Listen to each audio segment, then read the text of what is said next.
welcome to an introduction to Google Ads. Today we're going to cover the differences between search ads and display ads, the advantages of Google Ads, how to set up a campaign, your keyword research, and then going through how your ads win their space in the search results, just so you understand the kind of mechanics behind it a little bit more. So first things first, we are focusing on Google search ads today. This is what people typically mean when they say Google Ads. They're talking about Google search ads. Within Google advertising, we also have display ads, and people do normally refer to these as display ads. But for those of you who are unfamiliar with Google search ads, or you know more about kind of advertising on social platforms like social media platforms like Facebook or LinkedIn, I thought it might be useful to quickly differentiate between the two, so you can kind of understand search ads a little bit more if you've not really come across them before. So we have Google search ads on the left, and then on the right we have display ads. This diagram is quite simplified and there's a lot more to it, but as this is an introduction to Google Ads, I don't want to overcomplicate things too much and I want to keep it nice and simple for us. So search ads appear in Google search results. That's what you see on the left there. You'll typically see 3 to 5 ads that are listed above the organic search results on the search engine results page. So on this left side here, I think I typed in accountants in Stoke-on-Trent, and you can see under the little URL and the headline, they have this little thing here that says ad, ad, ad. So they have paid to be showed up for that search. On the right side with the display ads, these appear on websites partnered with Google. So when you're at home and you're talking about buying a chimney for your garden and you're convinced that Alexa or your phone is listening to you, because next time you're on a really random website and on the right hand side of that website you're shown an ad for chimneys at B&Q, that is a display ad. I'm not saying that your devices are actually listening to you, but it's just kind of always seems to be the joke that people say. And you will in some way or another have shown intent, or you've bought something similar, or you've looked for something similar online, which is how you'll be targeted with those ads. But your display ads come up on actual websites that are partnered with Google. Your search ads come up in the search results. Search ads are text only, with the exception of shopping ads that you'll see sometimes. They come up right at the top when you type in like shoes or chimneys or things like that, and they have a little image of the product on top, and display ads are text and images. Search ads typically operate with CPC, meaning cost per click, and we'll go through some more of the acronyms used in a minute. The Google Ad ecosystem is very complex, and there are other ways to do this, but for getting to grips with Google Ads and starting out for small businesses, CPC is what I recommend. And this means that you only pay when someone actually clicks on your search ad. So if you're familiar with something like Facebook ads, which is a kind of display ad, you'll know that you pay per impression. This is known as CPM, cost per milli, and you pay per 1,000 impressions. So it doesn't matter whether somebody clicks on your ad or not. If the ad is shown to a user, that is an impression and you're charged for it. And this is what your display ads will most likely use. Again, they can use CPC, can use other metrics, but to keep it simplified and not to go down too many rabbit holes, display ads are typically CPM. Search ads are highly relevant to Google search terms because you're giving the user what they're asking for. If someone types in red shoes for men, then they're interested in finding, you type red shoes for men. So they typically have higher intent because they're actively seeking something out. Whereas display ads are shown to targeted audiences. So you're the active one here. You're the one putting the ad in front of them. You're targeting them. And hopefully your ads, when done well, will be relevant to that audience, but they're not actively seeking out your offer in that moment. Whereas with search ads, they are. And then the last one on here that's probably the most relevant to you is the bottom point. That is that search ads don't use retargeting, whereas display ads do. So for those of you who are not familiar with retargeting, this is where somebody visits your website or wherever you're sending people to, and they often don't fulfill the action that you want them to take. And then you retarget them with a different ad that encourages them to go back to your website and take that action that you'd hoped they'd took in the first place. You can't do this with search ads because you're not targeting anyone. You're not choosing who your ad is displayed to. You're just saying, if somebody asks for these things, I would like to be put in front of them. So what are the advantages of Google search ads? Google has a huge, huge reach. If we don't know something, we often say, oh, just Google it. Yeah, Google isn't the only search engine that we have, but it's the most used. And if we say Google it, we don't say Bing it or anything like that. We say Google it. It's like Hoover is used as vacuum. So everybody just knows Google. The majority of people are using Google. You can also harness high intent, as I just spoke about. You're giving people what they want. If they're searching for it, they have high intent, hopefully to buy it or to find out more about it, and then you can get in front of them. So for example, let's say you're an accountancy business, and someone Googles the words, as I did, accountants in Stoke-on-Trent, because they need an accountant and they want one in their area. You appear in the search results as an ad at the top of that page, and they click on your ad because they're asking for something and you're delivering it. Cost efficient, as I mentioned before, we can only pay for clicks, not impressions, which can make it more cost efficient. And you're going to get quicker results than you do with SEO. You're winding up in the same place, which is on the search engine results page, but you can appear at the top of the page with a lot less work. And also, even if you're awesome and you have an amazing SEO strategy and you rank #1 for certain things, ads may still appear above you if the search keywords are being targeted. So if you want to appear right at the top, sometimes it's best to pay for that ad space. And then another one that I've not added onto this slide here is that it also reinforces brand awareness. So even if people aren't clicking, they're seeing your name and your taglines, they're seeing what you offer.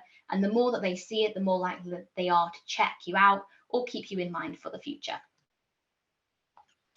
So acronyms. Before I go any further, I just want to go over some acronyms that are used across digital advertising and marketing. If you're starting to explore Google Ads and if you're kind of consuming more education on this topic, these are the things that people are going to be talking about, so you need to know what they are. And also when you're measuring the success of your campaigns, these are the kind of things you can be looking out for. They're used widely, so everybody uses them, so they're really useful to know. So PPC is pay per click. This is the advertising strategy itself. So when you have your marketing strategy, you're putting it together, one of your strands will be PPC. It's the strategy itself. CPC, as I've mentioned before, is cost per click. This is the method of payment. It's a cost per click, and the metric you'll use to measure your campaign. So how much is my cost per click for this ad? And then you can use that to say, well, that's too high, that's quite good. And you can use it to update your campaigns as needed. CPM, cost per milli, I spoke about that as well. This is another method of payment and another metric that you will use to measure your campaigns if you use this. And as I said, this is where you're charged per 1,000 impressions. The number that you're charged, like how much it is for those 1,000 impressions, differs completely. It's not the same every single time, and it depends on many factors, including the keywords that you're targeting. Some are really, really competitive, some are less competitive, so it's not a set number. Have CTR, which is your click-through rate. This is shown as a percentage. So if your ad is shown to 1,000 people, 10 people click your ad, your click-through rate is 10%. And again, when you're measuring the success of your campaigns, you'll do with that percentage what you will to know whether that you need to change other things within your campaigns.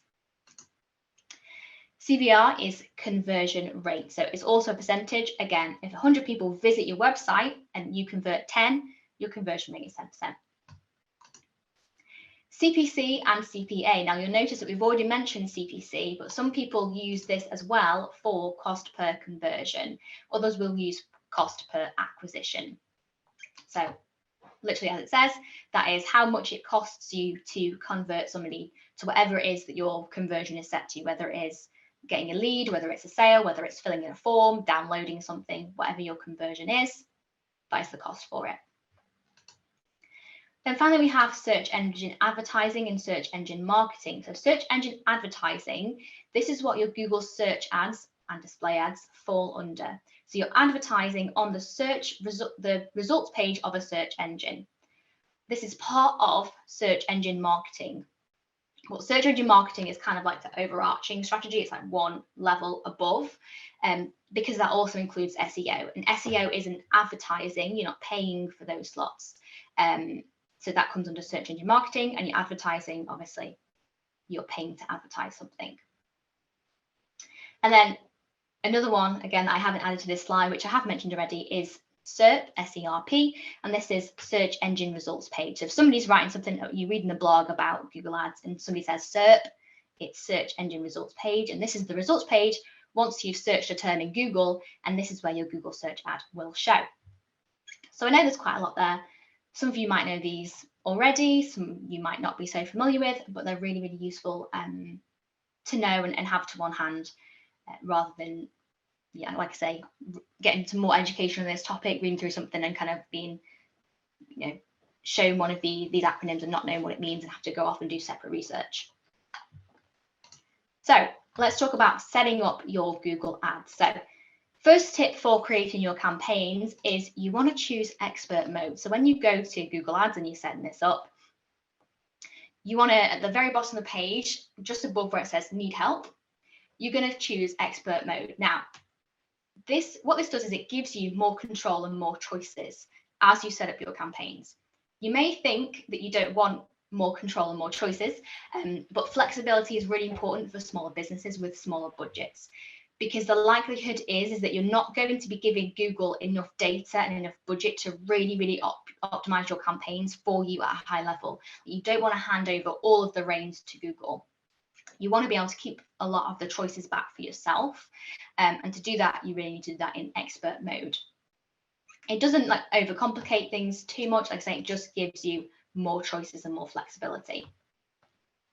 So now let's talk about setting up your campaigns. When you start setting up your campaign, there are a couple of levels. You have campaign level. And at the campaign level, you control your objective, your campaign type, and your budget. We'll go through those a little bit more in a second. And then underneath that is your ad group level. And your ad group level, as you can see on this diagram here, is where you control your keywords and your ad content. So you can have multiple ad groups under one campaign because they'll have the same objectives and campaign types. If you're familiar with running Facebook ads, it's a very, very similar system. It will probably make more sense as we go through and as we talk through building up your campaign in a second, and why we have multiple ad groups under one campaign. There's a really good reason for that, but it's just a good kind of little chart to keep in mind of the structure of how you're going to set up your campaigns. So after you've chosen expert mode, we're going to start with the top level, which is the campaign level. So first you'll be presented with these choices. And for now, I recommend that you choose website traffic. For conversions and sales, you'll need conversion tracking set up, which is just kind of another layer of complication. Very similar, again, if you're familiar with like Facebook advertising, you have your Facebook tracking for conversions set up on your pages. It's a very similar thing. It's just something else to do. And also, we're running these ads because we want people who are already interested. They have higher intent, so traffic is a good choice for where we are right now when we're just getting into Google Ads. So you want to click website traffic and then click continue at the bottom. And then you'll choose the type of ad, the campaign type that you want. And as we've been discussing, you want search ads, which is the top left one. And then you're going to click continue again. In here, you will name your campaign. I recommend having a naming convention for everything, just so it's easier to find all of the different campaigns and kind of ad levels in your campaign manager. It helps you pull data so much easier, and it also helps you know when and where your data is from. So I use things like business name hyphen the topic of what the ads are going to be, dash the campaign goal, which in this case is traffic, dash the month and year, just so you can look at it instantly and know what it is. And then underneath, you want to untick display ads here. You just want search network ticked, and otherwise it's going to take you through the targeting for display ads. So we're just doing search, so we're going to untick that.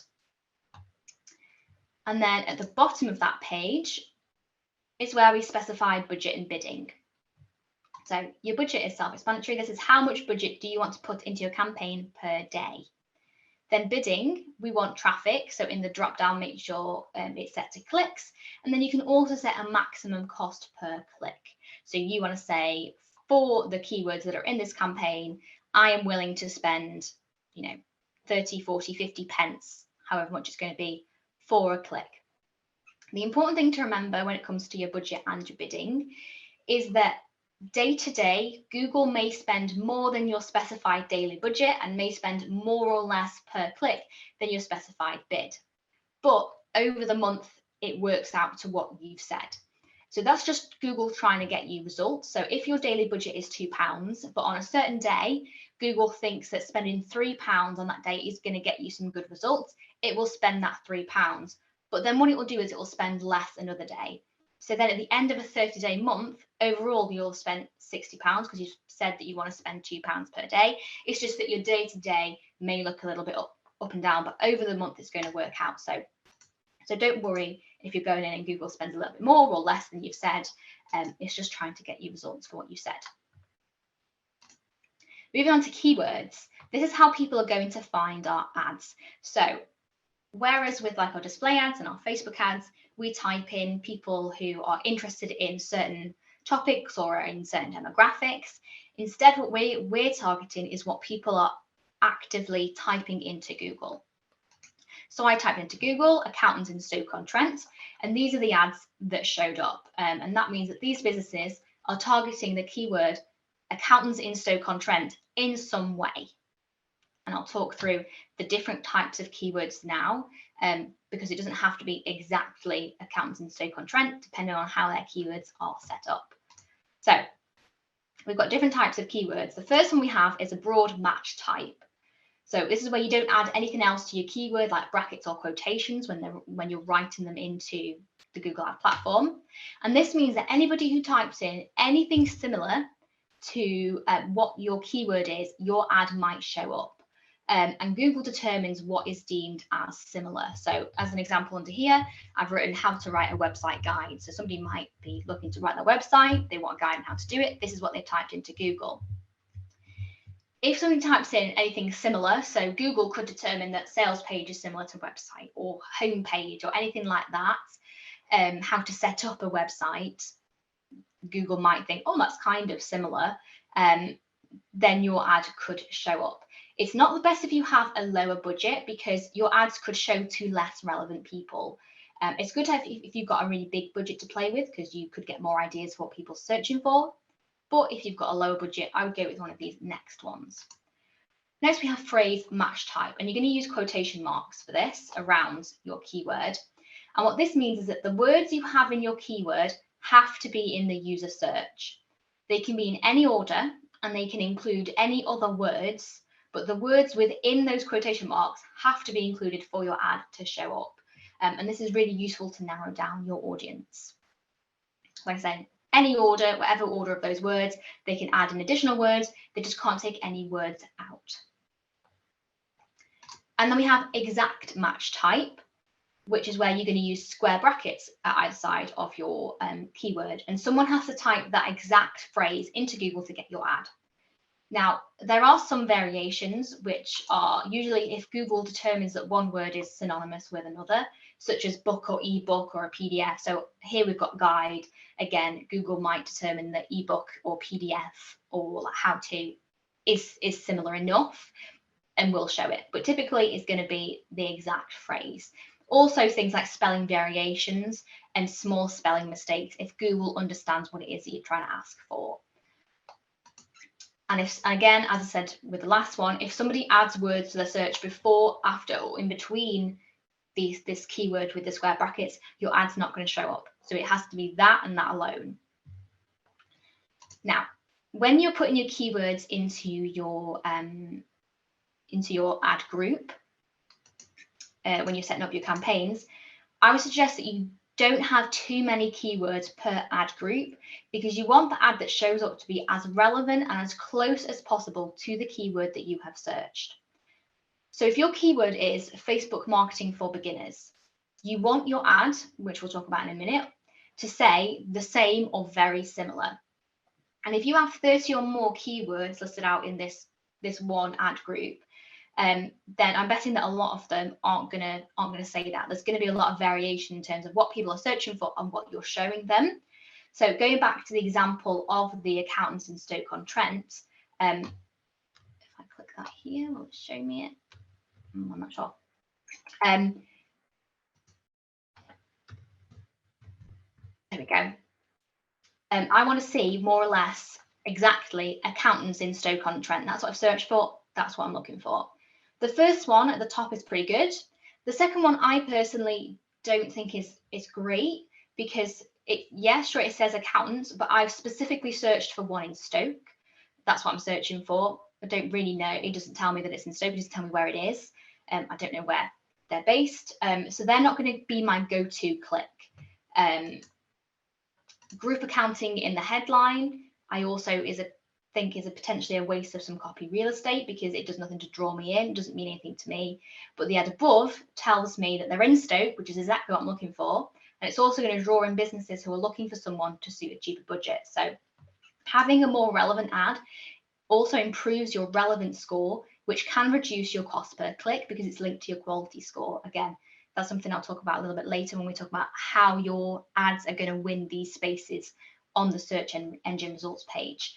Basically, you want your ad to match your keywords as closely as possible, because that's what people are going to want to see. That's what they're going to click first. So let's go through these again. So then after you have set up your keywords, here comes the ad creation part. So this is more or less the screen that you'll see. It might be a little bit different. Google often tests interfaces. And what you're going to do is you're going to give some headlines and descriptions, as you can see on this left side here, and Google's going to rotate them to see which one or ones work best for driving clicks. So you're going to have quite a few different ad variations. So first up here, you're going to make sure that you have your destination URL, which is where you want to send your audience if they click your ad.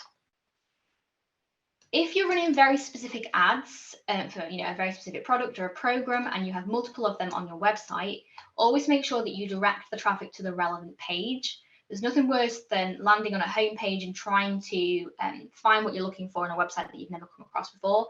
People are going to give up and leave. So it could be a home page, or it could be a specific page of your website if your keyword and ad is for a specific thing. And then underneath this, you see display path. This is just what shows up above your ad to searchers. So you can add words to your destination URL to give more context. So say, for example, my website is www.meganiredale.com. I could add copywriter, because that's who I am, and the URL to users would display as www.meganiredale.com/copywriting. But that doesn't change the destination URL. So don't worry about it messing up where people are going to be sent to. The final URL here is where you're going to send them. This is just kind of gives extra context for what you're talking about. It's purely visual. Then you're going to type in your headlines. Each ad can show 3 headlines, as we see here on the right-hand side where you have the preview, and each one is a max of 30 characters. So a combination of the 3 headlines you write in this section here are going to appear for your ads. Going back to what we said about making sure that your ad is as relevant as possible to your keyword, you want to ensure that those headlines, the most relevant and most important pieces of information, show up in position 1 every single time. So again, accountants in Stoke-on-Trent, if one of your headlines is going to be Stoke accountants and you're targeting accountants in Stoke-on-Trent, you don't want that to show up in headline 3 and something kind of really random like speak to us today to show up in headline 1, because they're going to read that first and then they'll go to something else. So you want the most important information, the closest piece to the keyword that you're targeting, to be in that headline space 1. And to do that, you're going to click the little pin. If this shows up for me now. There we go. Click the little pin at the side of the headline bar. It'll show up when you hover over it. And then you're going to choose the position that you want for it. So you can see here it says show only in position 1. So you can choose that really important headline every single time, Google's only going to show that in position 1. When it's rotating through different variations, it won't move it to another section. And then for your other headlines, because you have 3 of them, you want secondary information that you also think is relevant and useful. So think of it like words that you put in the subheader on your website. It's secondary information. It's important, but it's not the most important thing to say. And it's often not the keyword that people are specifically searching for. And then other headlines can include like calls to action. So, like download your ebook now, get your X, chat today, book a call, all those kind of things. And I recommend not having too many headlines available because it's going to take Google a lot longer to mix and match all of these headlines together, which means you're going to use more money and you're going to have to wait to get enough data on each headline combination to make a decision. Yeah, you can't make a decision on a couple of displays. And if say you have 12 variations, you can't really make a decision on what's working and what's not if they've only each been shown to users a couple of times. So perhaps set yourself a minimum. There are 15 available, but I don't recommend using all 15. Like I say, the number of impressions that you have to hit before you make those kind of decisions is quite a lot. It's early days and you have to give Google time to get everything moving and get the data for it to understand what's going to work and what's not going to work for you. So if you're looking for somewhere to start, you could start with 3 headlines in position 1. So you're going to type out 3 headlines in these spaces. You're going to pin and you're going to say show only in position 1. You could do 2 for position 2. So same thing, type a headline, make sure that it only goes into position 2, and 1 for position 3. Then we have descriptions, that's at the bottom here. And again, don't see the number of options it gives you as a goal. So there's 4 descriptions here. When I was learning to drive, my driving instructor used to say to me that the speed limit is just that, it's a limit, not a goal. And that's the way that we should think about when we're putting in these headlines and descriptions from Google Ads. It's not a goal that you want to hit because it's going to take you a lot of budget and a lot of time to get enough data for all of those different variations. And once you fill those in, you have your ads. So now we've gone through the ad setup. Let's talk a bit about how you find your keywords that you're actually going to target and you're going to type in when you're setting up your ads. So I suggest Google Keyword Planner. It's there to help you find relevant keywords that you can group together in different bunches. In the way I spoke about earlier with having different ad groups, so that you don't have too many irrelevant keywords connected to a set of ads. So what you don't want to do with the planner is type in an idea that you think is relevant and get this whole list, and then pull just 80 keywords that it says are similar and stuff them all together into one ad group, thinking that because they're relevant that you should use them all together and it's going to give you best results. It won't. It's a guide to help you, but you kind of need to pull it apart and decide which ones should go together and which ones shouldn't. So you're going to start with what you think your relevant keywords are. For example, I've typed in learn Spanish online, and you could put one or a few relevant phrases up here, and you're going to search that, and this is the screen that you'll see. You also want to set your parameters as well at the top here for like language spoken and the area. If you're international, you could put in multiple countries because you want to see what those countries are searching for. But if you're not, if you're just here, then searches in America are going to be irrelevant to you. So at the top here, we have the keyword that I've typed in, and it tells me the search volume next to it. So apparently that keyword gets 1,000 to 10,000 searches per month. And then you get a whole load of suggestions underneath of keywords that you could use. Now, again, you obviously want to only use the ones that are relevant to you. Don't use free Spanish lessons online if they're not free, because you want to get seen. And if people are clicking on your ads and finding that it's not, then your quality score is going to come down. So you want to find relevant keywords and put them into more specific groups that you'll put into individual ad groups, so they're separate from each other. So, for example, you don't want the keywords like learn Spanish online for adults and learn Spanish online for kids in the same ad group, because when you're writing your ads, you probably want to specify like lessons for adults or lessons for kids in the headline. You might teach everyone, But if someone specifically types in Spanish lessons for adults and your ads say that, then they're more likely going to click your ad.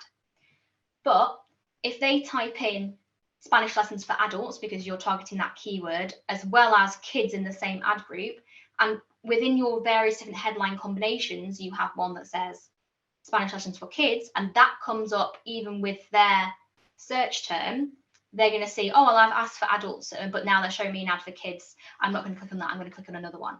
So even if you teach everybody, you want to have different ad groups for different ones. Like I say, make it as close to your ad as possible. Don't worry too much about the CPC metrics that are on here, the bids that it gives you for each keyword. It's an indication, but it's not exact.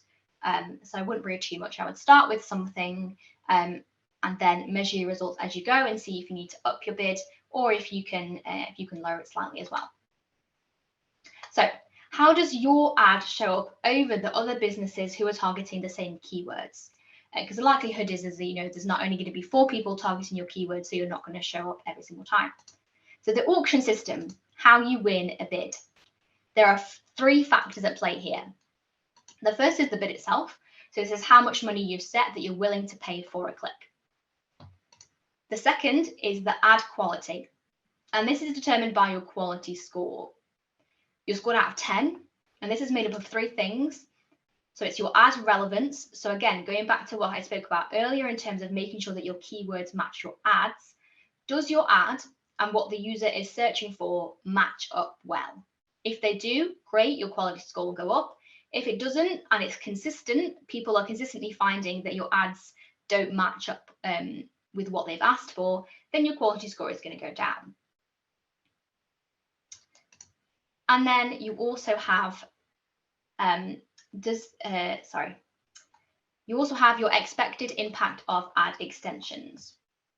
And these are things that you can add on top of your basic format. So this is an ad by Shoe, and they have extensions that show other destinations at the bottom here that are just a little bit more specific. So somebody is typed in a keyword that they're targeting, but they might go, oh, actually, I'm specifically looking for women's shoes, or oh, I'm a student. I didn't know you did student discount. I'm going to click on that.